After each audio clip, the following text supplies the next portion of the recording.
Dieu soit loué. Je suis béni d'écouter ces beaux cantiques, la gloire du Seigneur.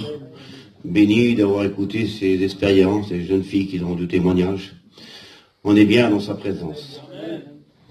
Jésus, il est précieux pour vous. Comme le cantique te dit, s'il est vraiment précieux dans votre vie, alors c'est facile à dire, Jésus, je t'aime. Quelque chose que ça a de la valeur pour nous, et que c'est précieux, et qu'on en fait attention comme nos yeux, c'est pas difficile pour dire qu'on l'aime. Eh bien, si vraiment Jésus il est précieux dans notre vie, c'est facile de dire Jésus, je t'aime, Jésus, je t'aime. Amen. Merci à Dieu. On m'a demandé de prêcher pour la réunion des jeunes, et c'est de tout cœur que je suis avec vous ce soir. Et en vous regardant, ça me fait rappeler des souvenirs. Et je voudrais vous en donner quelques-uns avant de commencer la prédication, s'il vous plaît. Tout à l'heure, il y a un cousin qui est venu, là, un candidat qui a fait des études avec Peter, et disait, vous avez une belle église. C'est vrai qu'on a une belle église. Mais si on remonte à des années en arrière, je vais vous parler de 44 ans en arrière. On est en 78, on est à Rouen, et il n'y a pas d'église. Et à l'époque, j'ai 12 ans. Et on est sur la place désignée au chemin des Cateliers, pour ceux qui ont entendu parler. Il y a tous nos anciens qui sont là. Nos frères Bico, Azo, Ramucho, Balo, Tanuch, Miller qui s'est levé à l'époque. Et on est en 78. Et les hivers sont très froides. Et la place désignée vient de rouvert. Il y a une école. Alors il y a des réunions qui se font dans l'école, que les prédicateurs faisaient avec Guigui aussi. Et à 3 km 700, on avait compté à pied les kilomètres qu'il y avait. Il y avait le terrain de ma tante, mon oncle, Papoulou, par respect, le père Aramucho à Bardo. Ils étaient donc à Saint-Étienne, une petite maison qu'ils louaient, petite maison avec une cuisinière à bois. Et puis les réunions se faisaient soit là-bas ou là-bas. Alors tous les autos, à l'époque, il faisait très froid, il y a 44 ans en arrière, 45 ans, c'était des hivers très froids, pleine neige, 30 cm de neige. Et puis quelques autos qu'ils allaient à la réunion, les anciens, on était toute une équipe de jeunes comme vous, là. Parce que si le Christ est à l'avenir, vous êtes la mission demain, vous comprenez bien. Moi aussi, j'ai eu 17 ans, 18 ans. Et aujourd'hui, je vais sur 57 ans, ça va vite. Et puis les réunions commençaient à 8 heures, comme ce soir. Et puis on était toute une équipe de jeunes qui étaient là. Tombaient des flocons de neige, comme ça, en plein hiver. Et puis on avait décidé de faire ça. On a dit, c'est pas la peine qu'on essaiera d'aller avec les anciens, il n'y a pas assez de place. Alors on était une trentaine de jeunes, quarantaine de jeunes, et on partait à 7 heures de la place désignée à pied. Dans la neige, il faisait 30 cm de neige. On avait un guide devant nous, c'était Fora avec la guitare. Fora était devant avec la guitare, et on était tous les jeunes à l'époque de chez nous, tous les jeunes Mamour, Grano, tous les jeunes Milor, Payenne, tous les jeunes filles, les jeunes garçons, et en allant en chantant, on faisait 3 km 700 dans la neige, et on arrivait à la Réunion, là-bas à 8 heures, on mettait 1 heure pour faire la route, et on chantait des cantiques tout le long. Et quand on arrivait, les vieux nous disaient, on était trempés par la neige, tombés de la neige, je vous dis pas comment les froids qu'il y avait, ça dégelait pas. Et les vieux disaient, c'est vous l'avenir de la mission, c'est vous demain. Et quand je pense à tout ça, je suis béni, parce que le Seigneur, la jeunesse, a besoin de ton aide, elle a besoin de ta grâce. Je voudrais vous le dire, vous le savez très bien de toute façon, les jeunes prédicateurs vous le disent aussi, la vie va vous détruire. Le diable veut vous détruire. Mais votre réussite ce soir, c'est Jésus-Christ. Et à cette époque, on était bénis de savoir que nos anciens faisaient des réunions. Alors Guigui avait venu à 29 à l'époque. Et on était partagés, on avait été sur la place désignée, on avait été à 3 km 700 dans le terrain de mon oncle, il y avait un champ autour, on s'arrêtait autour. Alors Guigui, ce qu'il faisait, lui, il disait à 5 heures du matin, il viendrait vous chercher pour vous amener à la salle, à la place désignée. Il y avait 3 km 700. Et il venait à 5 heures du matin, il venait nous chercher, il tombait de la neige, on était déjà debout, on l'attendait, on était dans la campagne à Tikini, elle avait préparé déjà du café, des tartines pour nous, elle. Et on avait 13 ans, 14 ans, et on l'attendait qu'il venait. Il venait, il était 5h30 du matin, on voyait les phares qui venaient, il avait J9, une froide glaciale, il nous prendait, il nous amenait à la place désignée, au chemin des Cateliers, là. Et on était dans la salle de l'école, c'était comme il n'y avait pas de jour de réunion d'école, il nous faisait mettre à genoux par terre, il était 6 heures du matin, une froide glaciale, et on restait jusqu'à 7 heures, 8 heures, et on priait le Seigneur pour que la mission, pour que Dieu suscite des hommes. Et pendant des années, ça a fait ça. Et aujourd'hui, si vous êtes là, c'est parce que nos anciens, ils ont travaillé. C'est parce qu'on a prié pour vous. Vous comprenez ça? Alors au nom du Seigneur, ça passe vite la vie. Ça passe très vite. Les hommes de Dieu le disent dans la Bible, j'étais jeune et j'ai vieilli. Écoutez, moi, j'étais tout petit, j'avais 12 ans, je vous dis. Et c'est dans cette réunion-là, un jour d'hiver, qui faisait très froid, que j'étais à genoux devant et que le pasteur a prêché l'évangile, j'avais 12 ans. Et il a dit, mon petit, plus tard, tu ne pourras pas faire autrement que de prêcher l'évangile. J'avais 12 ans, j'avais reçu l'appel au ministère. Et ça fait des années maintenant que je marche avec le Seigneur. Et quand je vois la jeunesse, j'ai dit, quel bonheur, si ça vrai. Il y a un proverbe qui dit, si jeunesse savait, si vieillesse pouvait. Si vous savez le bonheur que vous avez. Écoutez, la petite fille de 16 ans, qu'elle a dit tout à l'heure, qui a rendu témoignage, là. Elle a 16 ans, en pleine santé, la vie est devant elle. Et ça fait déjà 4 ans bientôt qu'elle est chrétienne, elle dit. Et pour l'or du monde, elle ne changerait pas sa vie. Pourquoi? Parce qu'elle a rencontré le Christ. J'ai ma cousine aussi, qui a rendu témoignage, la fille à Titi, à Koba. Elle est où? Elle disait, j'ai laissé tomber le Seigneur, et je suis revenu. S'il n'y a pas une nouvelle naissance à la base, s'il n'y a pas une naissance qui vient du ciel, vous ferez descendre et monter dans la maison de Dieu. Il faut voir le monde comme de la boue. Il faut voir le monde comme une destruction. Le monde y va à sa perte. Vous le savez très bien de toute façon. Alors au nom du Seigneur, je voudrais vous parler ce soir avec l'aide de Dieu. Parce que vous êtes l'avenir de la mission. Que vous voulez, que vous ne voulez pas. Ma cousine Germine, Mona, la mère à Sabot, on avait, je vous dis, 12-13 ans, on priait pendant des heures avec eux. Et elle nous disait tout le temps, c'est vous l'avenir de la mission. Et moi, je ne comprenais pas, mais je dis, qu'est-ce qu'elle veut dire, ce l'avenir? Qu'est-ce qu'elle veut dire? Elle dit, c'est vous, mon fils, c'est vous, mon petit l'avenir de la mission. Elle dit, nous, on va s'en aller, on est vieilles personnes, on va mourir, mais c'est vous. Et aujourd'hui, c'est nous l'avenir de la mission. Mais nous, on a un âge. Dans 3 ans, j'ai 60 ans, moi. Mais si le Christ est à l'avenir, c'est vous demain l'avenir de la mission. C'est vous qui va fonder des foyers. C'est les serviteurs de Dieu qui va s'élever. Et si le Christ est à l'avenir, eh bien, les pasteurs qui sont là, qui sont tout jeunes, ça va être eux qui vont diriger la mission. Vous le comprenez bien. Et c'est vous qui allez avoir des foyers. Vous allez avoir des enfants après, des garçons, des filles. Et vous allez dire, Seigneur, je prie pour mon fils, je prie pour ma fille. Vous allez penser que vous avez eu 18 ans, 15 ans, 17 ans, que vous étiez à la réunion. Ah bon, vous allez penser, vous allez avoir une âge après si le Christ est à l'avenir. Vous allez avoir 30 ans, 40 ans, 50 ans, et ça passe vite la vie. C'est la largeur d'une main. Alors au nom du Seigneur, ne donnez pas votre jeunesse au péché, au diable, au monde. Il va vous détruire. Et vous chantez le cantique, Jésus si précieux, Jésus je t'aime. Alors s'il faut rester avec Jésus, parce que Jésus, c'est la réussite de votre vie. Amen. Alors voilà ce que j'ai écrit pour vous. J'ai voulu commencer comme ça, dire ces quelques mots. Et j'ai écrit ça. J'ai regardé dans la Bible, et j'ai regardé le mot jeunesse. Il est écrit 61 fois le mot jeunesse, la jeunesse, la jeunesse. J'ai regardé le mot jeune, il est écrit 30 fois. Et je regardais le mot fils, parce que vous êtes des fils ce soir, et des filles de Dieu. Et le mot fils, il est écrit 3093 fois dans la Bible. Et chaque fois qu'on voit le mot fils, on voit toujours aussitôt Dieu parle, dit mon fils, mon fils. Le mot fille, il est marqué 330 fois dans la Bible. Et chaque fois, Dieu parle à ses fils, à ses filles. Et il voudrait ce soir vous parler encore. Amen. C'est tellement important. Alors voilà le langage de la Bible pour parler à un fils ou à une fille. Le langage qu'il a. Et vous le savez, quand votre père vous parle, votre mère vous parle, vous connaissez le langage. Vous connaissez tout de suite le langage. Mon fils, ma fille, fais comme ça, fais pas comme ça. C'est le langage d'un père, d'une mère.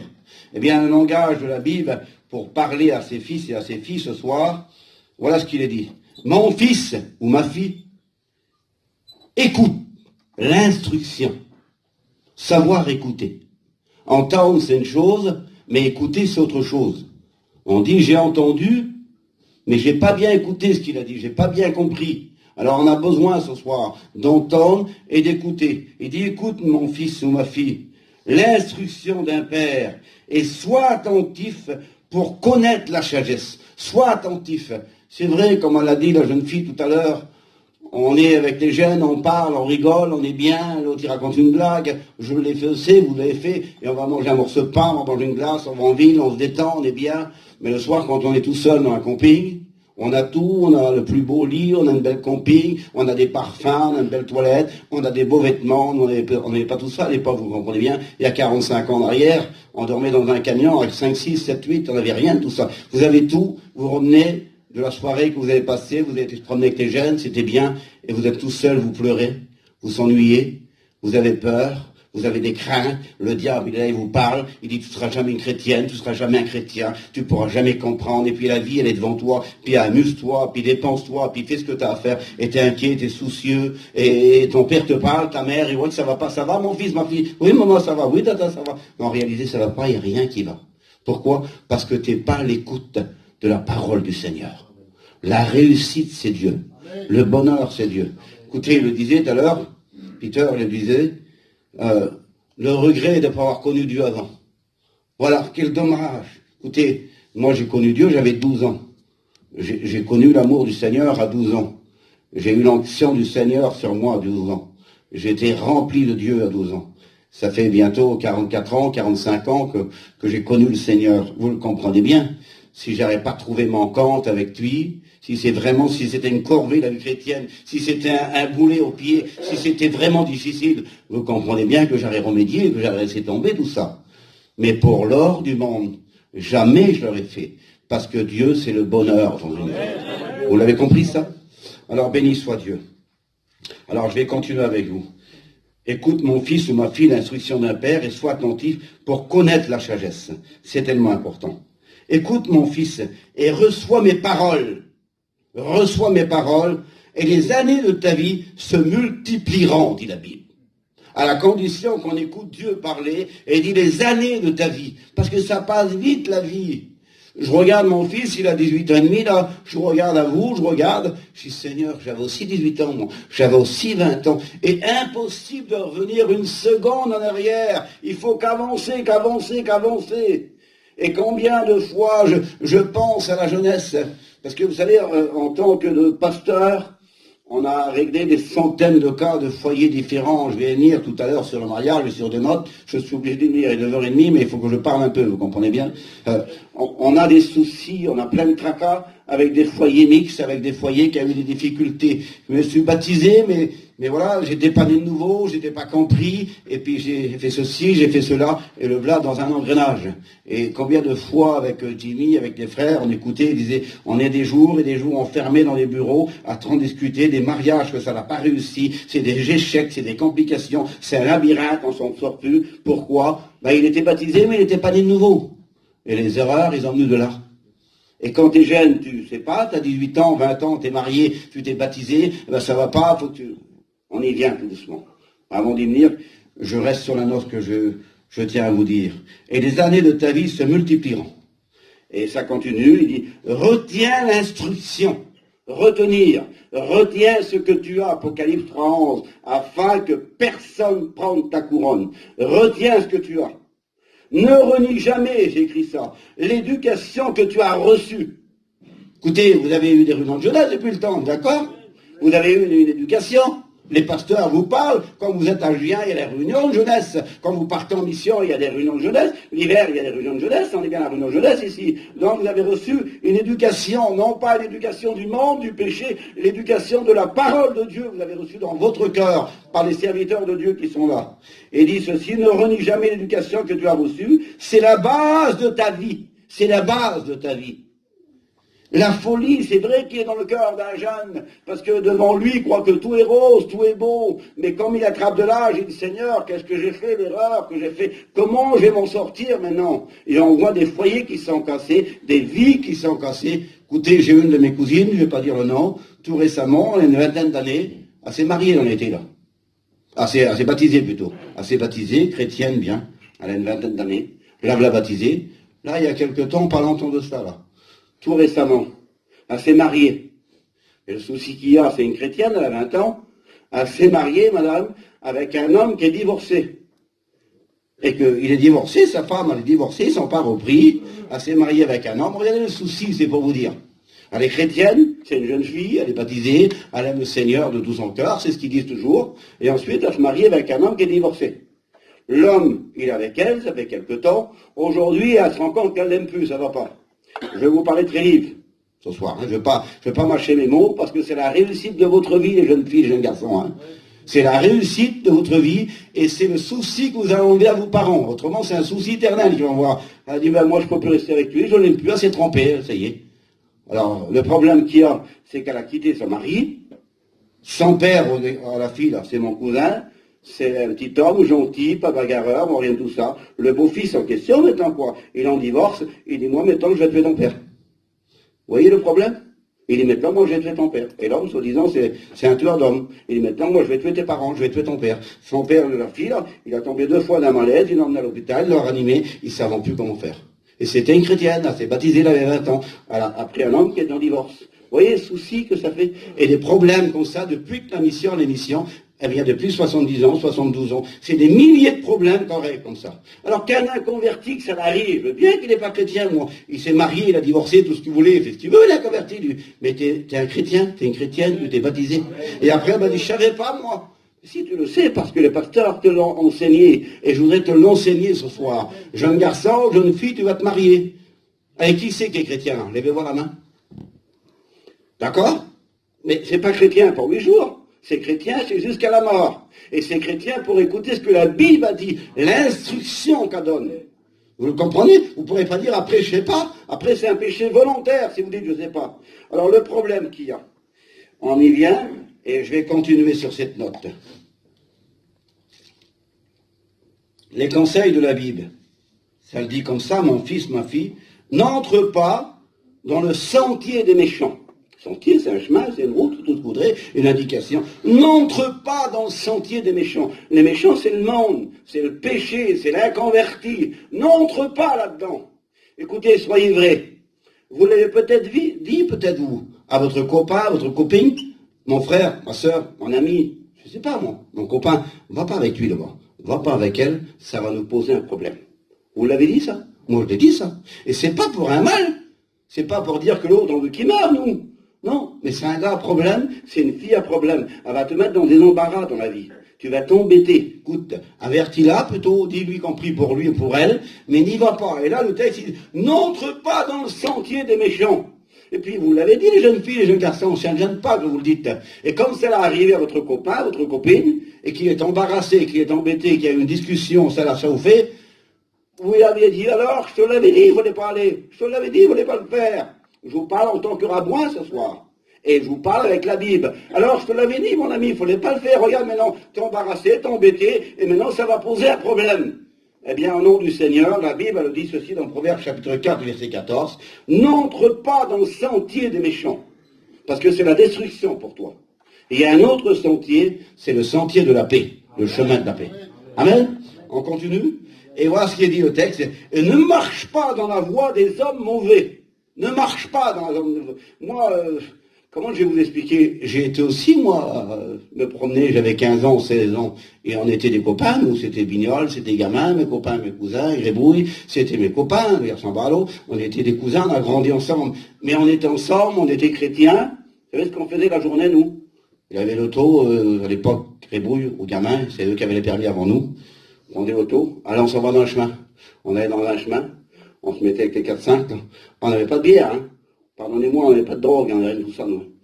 Et on commençait à prier, Seigneur, bénis la réunion ce soir, bénis le pasteur qui va prêcher, aide. Puis un jour, on était à Lille, je me souviens, on était tous un garçon, on était dans l'auto, puis je ne sais plus si c'est moi ou un autre qui l'a dit, il a dit, Seigneur, on peut aller nous pas, moi, on peut pas au cinéma, on est des chrétiens, on peut pas dire rien, on peut rien faire, là. Puis on avait un pasteur de chez nous, on l'a arrêté. On a dit, on demandait, on peut aller à la réunion, au cinéma. Non, on dit, n'allez pas au cinéma. Vous ne trouverez pas votre bonheur. La réunion, c'est votre bonheur. Vous comprenez ce que je veux dire? Et parce qu'on a essayé d'avoir une crainte et de vivre la vie de Dieu que la Bible nous donne. On a essayé de faire pour le mieux. Si on est là aujourd'hui, c'est parce qu'on a fait des efforts. C'est parce qu'on a voulu plaire au Seigneur. Alors le texte dit ceci, ne marche pas dans la voie des maisons mauvais. Évite-la, il dit. Ne passe pas, évite-la surtout. Et jeunes garçons, jeunes filles, au nom du Seigneur, évite les mauvaises compagnies. Évite les discussions vaines et inutiles. Paul le disait à Timothée, c'était un jeune. Évite-la, il dit, évite les discussions folles et inutiles. Ça va t'amener des ennuis. Il dit plutôt, on va passer un moment chez moi, on va lire la Bible. On va chanter un cantique. Vous êtes tous des chanteurs, là, ici, là. Hein, et des chanteurs, c'est bien. Merci Seigneur, et vous le faites pour le Seigneur. La réussite, c'est Dieu. On continue? Écoutez ce qu'il est dit, parce que je vous parle de l'étranger, là. Hein, de l'étranger. Car l'élève de l'étranger, je ne veux pas trop à l'eau, mais je vais rester sur la Bible, d'accord? Car l'élève de l'étranger, c'est sa mère. Ils sont amers comme l'absinthe, dit la Bible. C'est de l'amertume. De peur que tu livres ta vigueur, il dit le texte, à d'autres, et que tes années passent avec un homme cruel ou une femme cruelle. Je le relis pour vous. Car l'élève de l'étranger, pas d'étranger chez nous. Vous l'avez compris, ça?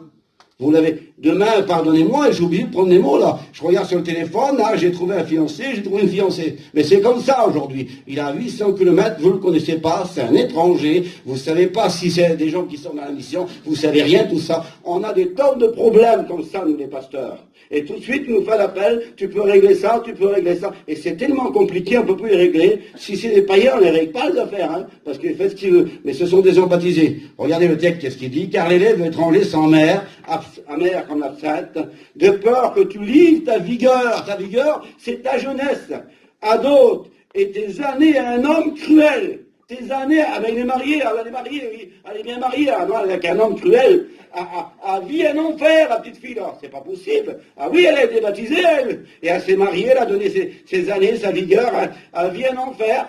L'homme, pardonnez-moi, c'est un diable, il la rend malheureuse, alors c'est vice-versa. Le petit garçon, c'est un chrétien, et il a pris une sorcière, tellement qu'elle est méchante. Vous comprenez ce que je veux dire?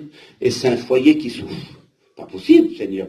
Mais il en fait ça pour réussir dans la vie, eux. Ah oui, mais toi, tu es un chrétien, tu es une chrétienne, il faut bien ouvrir tes yeux de ce côté-là. Parce qu'après, tu souffres toute ta vie.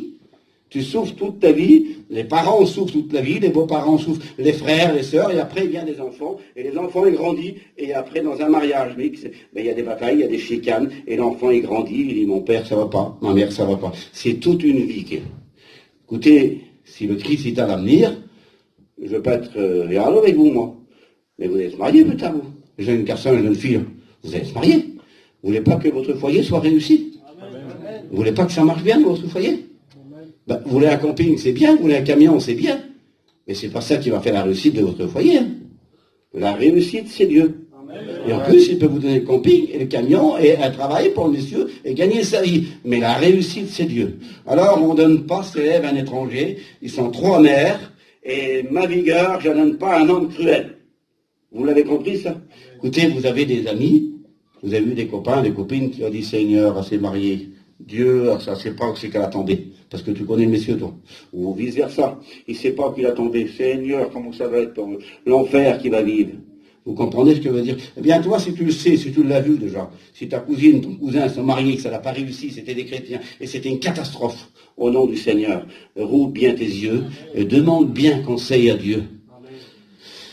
Allez, je vais vous l'expliquer, parce que, moi aussi, sans être bête, quoi, je vais vous dire, sans être carlo, j'ai voulu me marier aussi un jour. Hein. Et puis, j'ai demandé à Dieu. J'avais une copine à des intimes, moi. C'était Pagaille. Vous connaissez Pagaille? Hein? Et puis, c'était une sœur à moi, quoi, si vous voulez. Ma cousine et une sœur, on a grandi ensemble. Et puis, tout jeune, comme je vous dis, à 12 ans, j'ai commencé à avoir l'appel au ministère. Je faisais des réunions dans les champs de pommes de terre, à la m'écouter prêcher. Vous comprenez ce que je veux dire? Et puis j'ai dit, Seigneur, ma réussite, il faut que je me marie un jour. Moi. Et puis j'ai été à l'école biblique. Ça va faire 37 ans que je prêche l'évangile. Et puis j'étais un garçon, j'ai dit, Seigneur, je me marie. Et un soir, je me suis endormi. Et j'ai vu un chemin devant moi. Et sur ce chemin-là, il y avait deux dames. Deux demoiselles, si vous voulez, quoi. Deux. Et j'ai vu mon père et ma mère. Et je vois le chemin devant moi, il y avait un étang, et je vois les dames qui venaient devant moi. Deux jeunes filles que je connaissais. Et dans ce change-là que j'ai vu, mon père et ma mère, ils disaient, mon fils, c'est pas celle-ci qu'il faut prendre. C'est elle qu'il faut prendre. Et aujourd'hui, eh bien, la princesse, c'est Tchaïa, elle est là. Vous l'avez compris? Et le lendemain, je me suis réveillé et je ne pensais plus à ça, moi. Je ne pensais plus à ça. Et l'après-midi, j'étais dans le camion, Bobo, il n'y avait pas encore parlé. Et ce rêve, il est venu. Il est venu à mon esprit. Mais quand je vous parle, je l'ai revu devant moi. Je dis, c'est pas possible. Et puis, pour passer au plus court, j'ai été pris à l'armée. Et comme j'ai été pris à l'armée, j'ai été pris insoumis. Et ça faisait quelques jours que je fréquentais, si vous voulez. Et je passe l'armée, le gars me dit, monsieur, il dit, vous êtes gitan? Ben, je dis oui, à Vincennes. Il dit, vous avez le permis? Ben, je dis oui, monsieur. Il dit, vous savez lire? Je dis oui, monsieur, je sais lire un peu. Il dit, vous faites quoi? Je suis étudiant. Ben, c'est bizarre, tous les gitans, ils s'en foutent. Ils sont tous malades pour pas faire l'armée. Il dit, vous avez le permis, vous avez une auto, vous savez lire, vous êtes étudiant. Ben, je dis, monsieur, je peux pas vous mentir, je vais être pasteur. Et il dit, si vous êtes réformé, vous faisiez quoi? Ben, je dis, monsieur, si je suis réformé, je me marie demain. Ah bon? Bon, ben, dit, comme tu me verras, tu me paieras une bouteille de champagne, va te marier. Et le lendemain, je me suis marié. Vous comprenez ce que je veux dire? La réussite. On s'est marié, on n'avait pas d'argent, nous. J'ai acheté un camping, 500 000 à l'époque, 750 € à crédit. À crédit.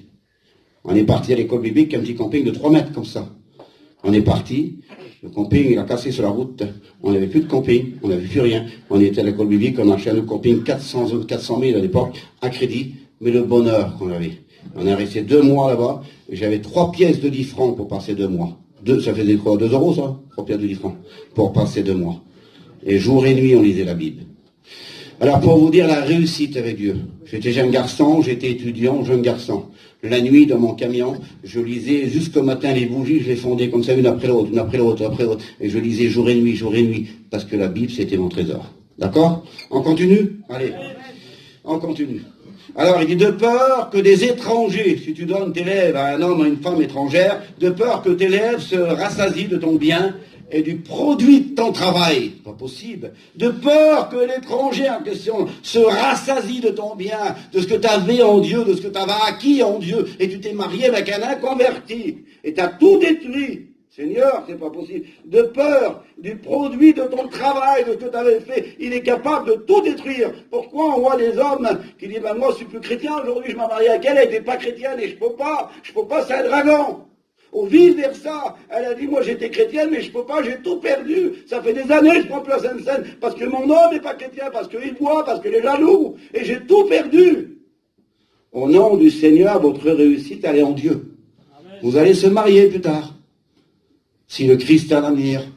Mais si c'est un mariage qui est loupé, vous allez souffrir toute votre vie au nom du Seigneur. Même que vous avez la plus belle camping, le plus beau camion, que vous avez un terrain, que vous avez tout, mais si vous n'avez pas Dieu dans votre foyer, vous avez gâché votre vie.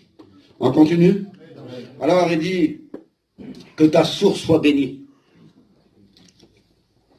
Que ta source soit bénie et fais de ta joie, il est dit comme ça, la femme de ta jeunesse. Fais de ta joie la femme de ta jeunesse ou l'homme de ta jeunesse. C'est marqué dans la Bible comme ça. Que ta source soit bénie. Et fais de ta joie. Pas de dire qu'est-ce que j'ai fait, je me suis marié, j'aurais pas dû le faire, les gars maintenant sont embarrassés. C'était pas comme ça que je vais faire. Mon mariage est loupé. On a vu des vies qui pleurent, des foyers qui sont brisés et qu'on ne peut plus les résoudre aujourd'hui. Parce qu'il y a eu divorce et remariage. Le mariage, c'est une doctrine de la Bible. Et celui qui ne sait pas l'expliquer, c'est très dangereux. J'ai des coups de fil tous les jours. Tous les jours, j'ai des coups de fil pour expliquer le mariage. Parce qu'il y a divorce, il y a remariage. Il y a divorce, il y a remariage. Et si on ne fait pas attention, on tombe dans un travers. Et je veux pas... je suis obligé d'emprunter le mot, si vous voulez. Pardonnez-moi de le dire. C'est la Bible qui le dit. Il y a celui qui commet un adultère, il y a celui qui vit dans l'adultère. Et la Bible déclare ceci, elle dit, dehors les adultères. Celui qui vit dedans. Et quand tu vis dedans, c'est qu'il n'y a plus moyen d'en sortir, parce que ton mariage, il a été mis, il s'est divorcé, il s'est remarié. Alors, je vais l'expliquer un petit peu plus tard. Il dit, mon fils, embraserais-tu une femme inconnue, ou un homme inconnu, vas-tu l'embrasser? C'est pas possible. Il n'y a pas d'étrangers, les Juifs ne faisaient pas ça. Ils ne faisaient pas un mariage étranger. Un jour, ils l'ont fait. Et ça a été la catastrophe pour eux. Il n'est pas question de famille, là. Il est question que c'est un chrétien, une chrétienne. Quand c'est un chrétien, une chrétienne, c'est plus un étranger. C'est un enfant de Dieu, c'est un citoyen du ciel, c'est un enfant de la maison du Seigneur. Vous comprenez ce que je veux dire? C'est plus un étranger. Même que c'est pas la même famille que toi, de sang, même qu'il est de Chartres et que toi t'es de Tours, ça change rien, ça. Mais si c'est deux chrétiens, vous êtes plus des étrangers. D'accord? Alors on continue. Mon fils, il dit, garde les préceptes de ton cœur, ne rejette pas l'enseignement de ta mère. Il y a aussi la mère qui donne de bons conseils, et Dieu te donne aussi des bons conseils. Lis-les constamment à ton cou, pas de temps en temps, hein. Lis-les constamment à ton cou les conseils que je t'ai donnés. Écoutez ce qu'il dit. Attache-le à ton cou Et surtout, c'est tellement important, Seigneur, quand tu seras en voyage, quand tu seras chez toi, dis, lis la parole de Dieu. Tu les lis à ton cou, à ton réveil, qu'il soit là. L'enseignement et la lumière, ils sont sur toi. Les avertissements, la correction, le chemin de la vie. Il te mettra en garde contre la femme corrompue. Il te mettra en garde contre la femme corrompue. De la langue douceuse, de l'étranger, encore une fois. Il te mettra en garde. Ah non, Seigneur, je ne peux pas faire ça, moi. Je ne peux pas faire ça. Je ne peux pas le faire. Je suis un chrétien, je suis une chrétienne. D'accord? Alors, je continue. Ne la convoite pas, dis dans ton cœur. Il y a peut-être déjà un garçon qui ont convoité des filles. Seigneur, s'il pourrait l'avoir, celle-ci, moi, elle n'est pas belle. Mais on va te détruire de côté. Parce que le péché, il est beau, mais on va te détruire de côté. Ouais, elle dit, t'as vu l'auto qu'il a, le garçon? Elle n'a même pas vu s'il est noir, s'il est bleu, mais elle a vu l'auto déjà, elle. Mais c'est pas qu'une auto, tu vas te marier, hein, parce que l'auto, dans quelques années, elle va au casseur, avant la casse, ça vaut plus rien, l'auto. Vous comprenez? C'est toi les habits qu'il a, mais c'est pas tes habits, c'est avec lui tu vas te marier. Et il faut savoir si c'est une réussite ou si c'est un échec dans ta vie. Parce que l'auto, tu ne regarderas plus dessus, tu vas pleurer. Tu ne regarderas plus de ce qu'il a, son argent. Tu vas regarder que ton foyer, il est en larmes, et tu vas pleurer jusqu'à la mort. Donc c'est bien dommage. Alors je continue. Ne la convoite pas dans ton cœur pour sa beauté. Et ne te laisse pas séduire par ses paupières, les paupières du péché. Vous le comprenez, hein? Il y a des hommes dans la Bible, Samson s'est laissé séduire par les paupières de Dalila. Vous connaissez très bien toute cette histoire, et je passe. Alors, vous connaissez bien ce texte, et les serviteurs vous l'ont certainement dit ici. Il dit, comment? Ça c'est une question. Comment on va faire? Comment on va agir? Comment on va intervenir? Et là, c'est la Bible qui le dit. Comment le jeune homme ou la jeune fille, comment il rendra-t-il pur son sentier? Comment il va faire? Il a 16 ans, il a 18 ans. Comment il va faire pour rendre pur son sentier? Comment il va faire? C'est une question. Et la question est juste en dessous. Il y a la réponse, parce que la Bible donne des questions, mais elle donne des réponses. Alors elle dit quoi? Comment qu'il va faire, le jeune garçon, la jeune fille? Faut qu'ils ont des yeux bleus? Pas obligé, non. Faut qu'il ait un nom célèbre? Non. Il faut qu'il soit connu partout? Non, pas ça non plus. Il faut qu'il ait un gros portefeuille? Non. Il faut qu'il ait un habit super? Non plus, non. Mais comment qu'il va faire pour que le sentier soit pur? Il dit en se dirigeant d'après ta parole. C'est comme ça la réussite. C'est comme ça la réussite. Ah, oui, le texte déclare, comment le jeune homme, la jeune fille rendra-t-il pur son sentier? En se dirigeant d'après ta parole. Et la parole du Seigneur, ce soir, elle est prêchée pour vous, pour garder ton sentier de la vie chrétienne. Ne me laisse pas égarer loin de tes commandements, dit David. C'était aussi un jeune garçon, David. Mais alors, c'était important, le sentier était là, et il a voulu le tenir de tout son cœur, comme moi, comme vous ce soir. Ce passage de la Bible, j'écris ça, nous demande une réflexion. La réflexion, là voici, comment le jeune homme rendait du pur son sentier. Donc, eh bien, tout simplement, j'ai regardé ça. Ça veut dire quoi? Le mot, eh bien, Seigneur, comment je vais faire? La signification du mot réflexion, ça veut dire changer de direction. Agir, là. Il y a ce mot-là que ça veut dire changer de direction. Alors j'écris ça. Tu es un jeune garçon, tu es une jeune fille, tu es chrétien, tu as placé ton avenir entre les mains de Dieu. Si ton avenir est entre les mains de Dieu, et si tu ne laisses pas diriger ta vie d'après la parole de Dieu, comme ce passage le montre, ton avenir sera un échec. C'est Dieu qui va diriger ta vie maintenant. C'est lui qui va la diriger.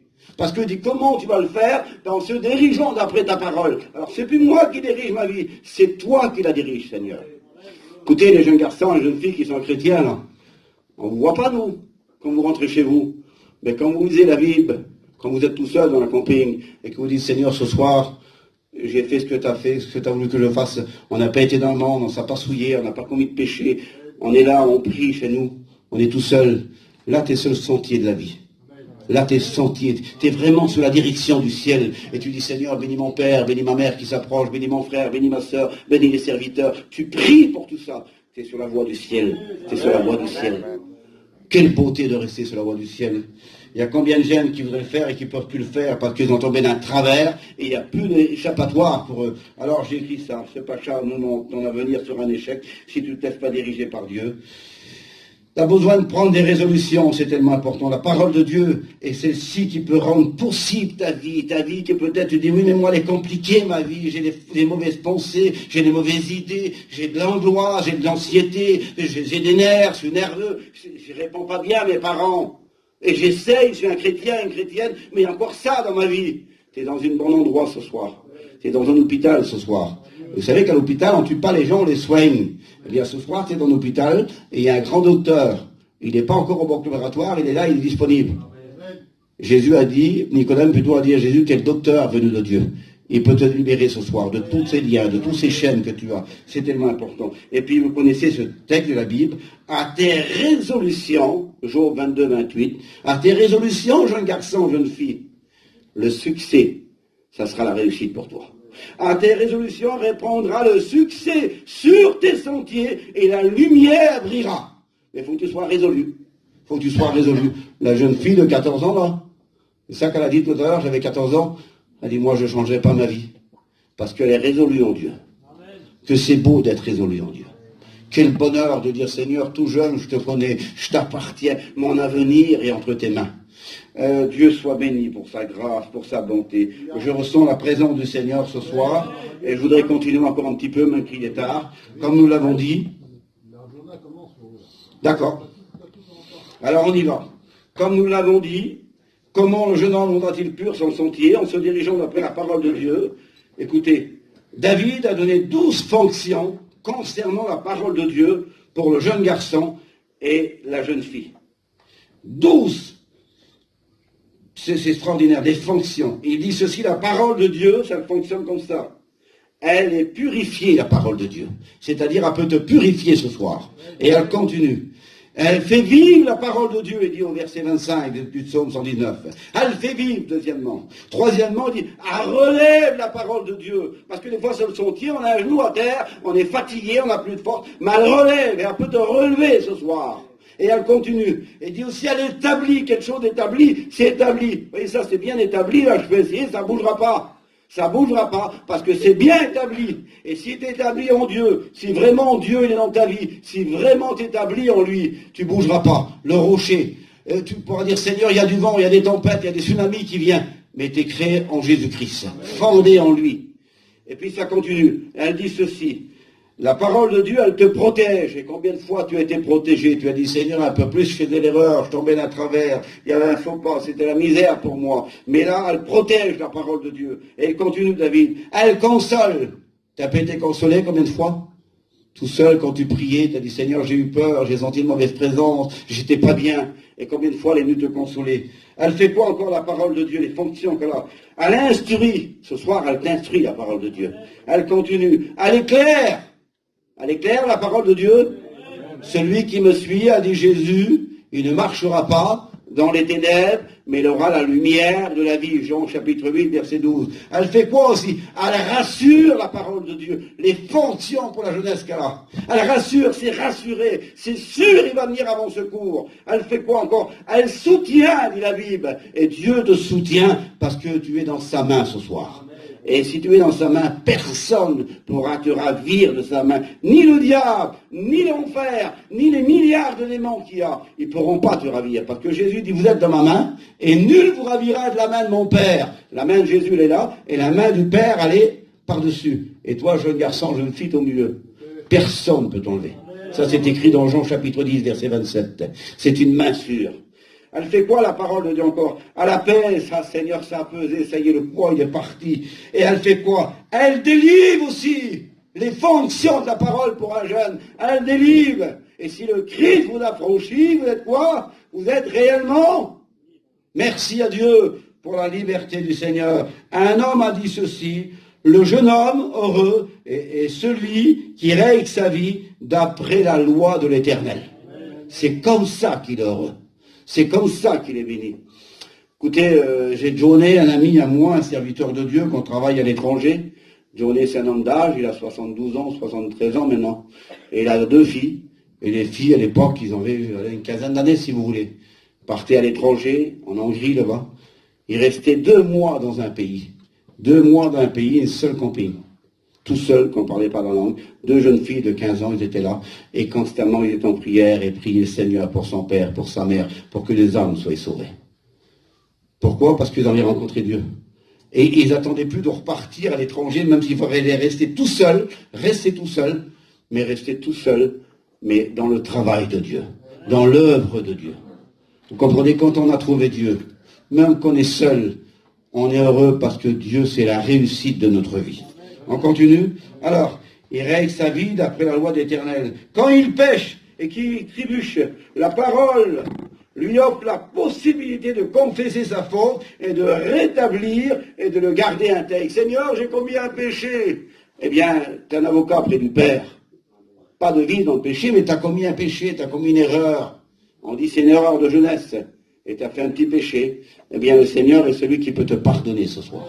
Amen. Alors, soyons sûrs qu'il y a toujours pour toi une solution. Alors, j'ai écrit ça.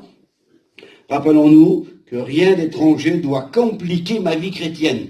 Rien d'étranger. Écoutez, quand vous êtes 2 cousines ou 2 cousins, et que vous avez quelque chose de vous dire, un secret, et que vraiment vous êtes intime, vous êtes des copains, des copines, puis vous êtes de la famille, et il y a quelque chose à te dire, puis qu'il vient un étranger, un jeune garçon, une jeune fille, vous ne le connaissez pas.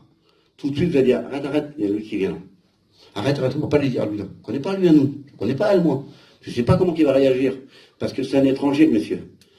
Vous comprenez? Mais si c'est vraiment ton cousin, ta cousine, et que vous êtes ensemble pendant des années, vous se le disiez, hein, les petits secrets, ben, lui là, on ne va pas lui dire, on ne connaît pas lui, on ne sait pas ce qu'il va faire nous, c'est pas ce qu'il va faire elle. Pas d'étranger. Le péché, c'est un étranger. Il n'a rien à faire dans la vie d'un chrétien. D'accord? Alors, rien qui doit compliquer ma vie chrétienne, ni mon mariage. Je dis qu'un étranger, il n'a rien à faire dans mon mariage. Et ça n'existe pas. C'est en Dieu que je me marie. L'apôtre Paul le déclare. On se marie dans le Seigneur. Dans le Seigneur, 1 Corinthiens chapitre 7. C'est dans le Seigneur qu'on se marie. Alors j'ai écrit ça. Le mariage, c'est Dieu qui l'a institué. Donc c'est pas un coup de tête qu'on a dit, tiens, on va se marier. C'est une doctrine de Dieu, du Seigneur. Et il dit, c'est pourquoi l'homme quittera son père et sa mère et s'attachera à plusieurs femmes. C'est ça? C'est pas ça? Il quittera son père et sa mère et s'attachera à sa femme. Et les 2 deviendront une seule chair. Vous savez ce que c'est la seule chair? Peter, hein, puis Charlotte, ils sont devenus une seule chair. Tu vois le petit là? Lève-le. Lève-le en l'air. Voilà la seule chair. Il deviendra une seule chair. Vous comprenez? Parce que si je tape tout de suite Peter, moi, c'est pas Charlotte qui va dire, ah, j'ai mal. Elle n'a pas mal, hein? Vous comprenez? Les 2 deviendront une seule chair. Et la naissance d'un enfant aussi. Et ça devient une seule chair. Alors, Seigneur, je me marie, je suis un chrétien, je suis une chrétienne. Béni soit Dieu, tu vas nous donner des enfants, que c'est tard, ou dans 1 an, ou dans 5 ans, mais tu vas nous bénir, et ça va être la réussite, mon mariage. Alors, pas de mariage mixte, surtout. Parce que c'est trop de complications, et on va frôler le ciel pour presque rien. Il n'y aura plus moyen d'aller au ciel, ça va être l'enfer pour l'éternité. Alors après, ton mariage en enfer, là-bas, c'est déjà l'enfer sur la terre, mais là-bas, ça va durer un longtemps. Hein. Alors je continue. C'est Dieu qui a dit, l'homme quittera son père et sa mère, s'attachera sa femme, et les 2 deviendront une seule chair. Hébreux 13:8, il dit ceci, que le mariage soit honoré de tous. Et qu'il soit honoré de tous. Demain, bien, un jeune garçon, là, il se marie, et c'est un chrétien, il prend une fille de 1000 km, si vous voulez, ou de 300 km, mais elle n'est pas chrétienne, on ne connaît pas les gens. Les parents du garçon vont dire, Seigneur, c'est pas honorable ce qu'il fait, mon petit, là. On ne connaît pas le monde, on ne sait pas si c'est des chrétiens, on ne sait rien, tout ça. Tout de suite, le souci. Mais si demain, mon fils se marie, et qu'il prend une fille de chez nous, et qu'on connaît que c'est une chrétienne, c'est une cousine, c'est un cousin, on va dire, c'est tombé dans la famille. Vous comprenez ce que je veux dire? Mais je vous parle, moi, de l'étranger, c'est du non-chrétien.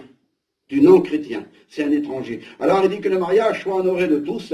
À ceux qui sont mariés, dit Paul, j'ordonne, non pas moi, mais le Seigneur, que la femme ne se sépare point de son mari. Pas le droit de divorcer pour un motif quelconque. On ne divorce pas pour un... Oui, mais moi, je suis baptisé, et lui, il n'est pas chrétien, je me marie avec lui, et je vis à l'enfer. Ah oui, mais donc tu ne peux plus divorcer, ma soeur. Mais comment le faire aussi? Oui, mais moi j'étais chrétienne, j'ai cru de bien faire, moi. Ah non, t'as cru de bien faire, mais on te l'avait dit que t'avais pas le droit. Oui, mais il me fait mourir, je dors pas de nuit. Je vis un enfer, c'est un cauchemar chez moi. J'ai plus de vie, je vais mourir. T'as pas le droit de le quitter. C'est pas vrai. Ben dans 5 ans, je pourrais alors dans 10 ans. Ah non, t'as pas le droit. Non, non. Ben comment faut faire? Ben faut qu'il meure. Ouais, mais il y a un problème, tu peux pas le tuer, parce que tu ne tueras point. Alors comment faut faire? Alors a dit la femme, je voudrais que tu meurs, je rattrape ceci, je voudrais que tu attrapes cela. Ah mais tu ne l'aurais pas pris, ma sœur. Tu n'aurais pas tout ce conflit-là. Tu ne l'aurais pas pris, mon frère. Tu n'aurais pas tout ce problème-là. Tu t'es marié, tu viens d'en faire. Et tes parents autour, ils meurent. Il n'y a plus de vie. Il n'y a plus de vie. Alors il dit, j'ordonne, non pas moi, mais le Seigneur, que la femme ne se sépare pas de son mari. Si elle se sépare, si elle se sépare, on peut se séparer. Alors déjà, pour se séparer, si ma femme, elle est chrétienne et que moi, je ne suis pas chrétien, elle n'a pas le droit de me quitter. Mais moi, si je ne suis pas chrétien, j'ai le droit de la quitter. Vous comprenez ce que je vous dis? Le chrétien, il est avec sa femme, il est avec sa compagne, et puis d'un seul coup, elle veut se séparer, elle ne peut plus vivre avec lui. Mais elle, c'est une chrétienne. Et lui, il ne veut pas se séparer, lui. Il s'en fout, il boit, il fait les 400 coups, il chourave, il fait tout. Alors si elle se sépare, qu'elle demeure sans se remarier. Mais il faut que c'est l'inconverti qui coupe le lien. Il faut qu'il coupe le lien, l'inconverti. Vous le comprenez? Mais malheureusement, on a vu des chrétiennes qui ont dit, ben moi je m'en vais quand même, parce que je ne peux plus vivre avec lui. Je ne peux plus vivre. Alors elle s'en va, elle quitte, c'est elle qui coupe le lien. Pardonnez-moi, comment elle coupe le lien, je vais rester normal, mais je vais rester biblique. Elle est supposée devenir adultère, la dame. Et lui aussi. Parce que lui peut tomber d'un travers, elle aussi. Vous voyez le conflit, ça va? Elle est mariée avec lui, ça va pas. Elle divorce, ça va pas. Alors Paul dit ceci, qu'elle demeure sans se remarier, ou alors qu'il se réconcilie. Pas possible. C'est compliqué comme ça? Ah oui, c'est compliqué comme ça. C'est pour ça que je veux bien vous avertir. C'est pour ça qu'il ne faut pas faire d'erreur. Parce qu'après, vous allez pleurer. Oui, mais j'étais jeune. Ben d'accord, tu étais jeune. Tu ne peux pas te marier à 97 ans, ça va faire trop vieux, 97 ans. Mais on te le dit, dans ta jeunesse, que tu as 18 ans, que tu as 20 ans, que tu as 22 ans, on te le dit, fais bien attention et réussis bien ton mariage. Parce qu'on a vu des vies qui pleurent. Des centaines de fois, des pasteurs, dans l'émission, on est là, on est 7-8 pasteurs, il y a 100 campings, le store, il est bien monté, la femme a les toits et des affaires, un camping neuf, un camion neuf, la grillade, tout ce que vous voulez, des apéros, tout. Puis au bout de 2 heures après, on nous appelle, viens voir, ben, il y a un souci. Pas vrai, eux là, oui. Ben, faut bien, lui il est chrétien, soit elle est chrétien, il désire ça, mais un de deux, ils vivent en enfer, ils veulent se tuer. Les enfants, ils sont dans un coin, ils n'ont plus de vie. Et on règle des milliers de problèmes comme ça. Alors, au nom du Seigneur, on ne veut pas que vous tombiez dans ce travail-là. D'accord? Alors, c'est tellement important. Le mariage. Maintenant, il y a une possibilité de se marier. Il faut que un des deux meure pour se remarier, ou alors, pardonnez-moi, il faut que l'âme va se promener ailleurs. Vous le comprenez? Dans ce cas-là, sauf pour cause d'infidélité, a dit Jésus, il y a divorce et remariage. Mais nous, on ne veut pas arriver à tout ça aujourd'hui, nous. On veut se marier avec un chrétien, avec une chrétienne, pour éviter tous ces problèmes. Est-ce que vous avez compris ce que j'ai dit? Ça va, ça suit? Vous comprenez? D'accord? Alors, écoutons comment Dieu fait rappeler au peuple d'Israël l'erreur de Salomon. Il fait rappeler Dieu l'erreur de Salomon concernant ses mariages. Parce qu'il avait quelques dames, le monsieur, 700 femmes, je crois, et 300 concubines. Avec eux, on n'arrive pas, nous, on avait 1000, le monsieur, lui. D'accord? Je ne sais pas s'il a fait 1000 mariages, s'il a acheté 1000 tabères, 1000 fennes, mais enfin... Écoutez comment Dieu le fait rappeler à Israël l'erreur de Salomon concernant ses femmes, ses mariages, avec des femmes étrangères, des non-juifs. N'est-ce pas en cela qu'a péché Salomon, roi d'Israël, et il n'y avait point de roi semblable à lui, parmi la multitude des nations. Il n'y avait pas de roi comme lui, parmi la multitude de toutes les nations. Il était aimé de son Dieu, dit le texte. Seigneur, il était aimé de son Dieu, et Dieu l'avait établi roi sur Israël. Néanmoins, les femmes étrangères, écoutez l'étranger, qu'est-ce qu'il fait? Les femmes étrangères, l'étrangère c'est le non-chrétien, d'accord? Ils l'entraînèrent aussi dans le péché, dit la Bible. Ils l'entraînèrent aussi dans le péché. Un homme comme ça, que personne n'avait sa sagesse, son intelligence, il était aimé de Dieu. Les femmes étrangères aussi l'entraînèrent dans leur péché. Le peuple d'Israël, dont Néhémie a péché, et la présence de Dieu n'est plus là. Et Néhémie se lève avec Esdras et dit, je sais pourquoi Nous, fils, avons été chercher des femmes étrangères et nous avons péché. Et la grâce de Dieu n'est plus là. Et la bénédiction de Dieu n'est plus là parce qu'on a été prendre des filles étrangères. Pas de non-chrétiens. Ça ne marche pas. Payan le disait, la doctrine, on ne bougera pas. Ça ne marche pas. Écoutez, jeunes garçons, jeunes filles, que je vous le redis encore, votre avenir est dans les mains du Seigneur. Oui, mais lui n'est pas chrétien, mais pardonne-moi, ben, toi bien, c'est lui que je veux au ciel, que je l'aime, et puis c'est avec lui que je veux me marier. Oui, d'accord. Mais il faut que tu réfléchis après. Il y a des soucis, il y a des tracas, tu vas mourir. Et l'amour que tu as pour lui en tant que fiancé, là, quand tu vas te marier avec lui et que tous les jours tu vas vivre un enfer, tu ne pourras plus l'aimer, hein, parce que tu vas prier pour qu'il meure. Tu vas lui dire des mots pas croyables, il y a ceci, il y a cela, il y a cela. Et lui, il n'est pas chrétien, il a la possibilité de t'amener de l'argent, là, il va t'amener de l'argent, il va t'amener les plus belles choses dans son camping, si tu veux, tu vas voir ça comme de la boue, tu vas dire, c'est pas ça que je veux, moi. Je veux le bonheur, je veux la réussite. Et ça va être un échec. Alors je finis. Pas de mariage mixte. Remarque de la part de Dieu concernant des mariages mixtes. Faut-il donc apprendre à votre sujet que vous commettez aussi un si grand crime et que vous péchez contre Dieu en prenant des femmes étrangères? Écoutez le texte comme il est fort. La remarque de la part de Dieu, des mariages mixtes. Faut donc apprendre à votre sujet, on va dire, on ne va pas l'apprendre à un chrétien, ça. Que vous commettez un si grand péché, un si grand crime contre notre Dieu. Vous prenez des femmes étrangères. Esdras, le sacrificateur, se leva et dit, vous avez péché en allant à des femmes étrangères, vous avez répandu, eh bien, la malédiction parmi le peuple. Au nom du Seigneur. Je ne vais pas aller plus loin.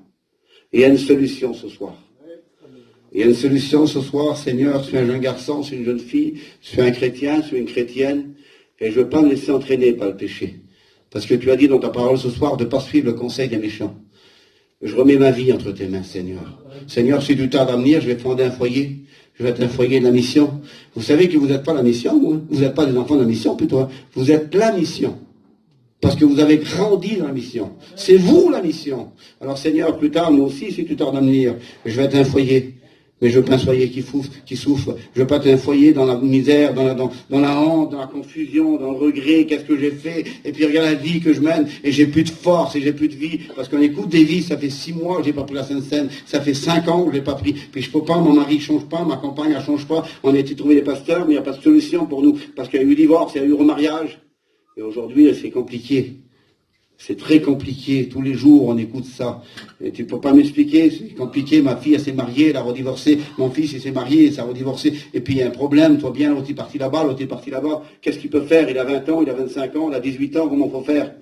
Au nom du Seigneur, compliquez pas votre vie. Elle est trop compliquée déjà la vie. Laissez-la entre la main du Seigneur. De dire Seigneur, ma vie entre tes mains. Seigneur, je te prie mon Dieu.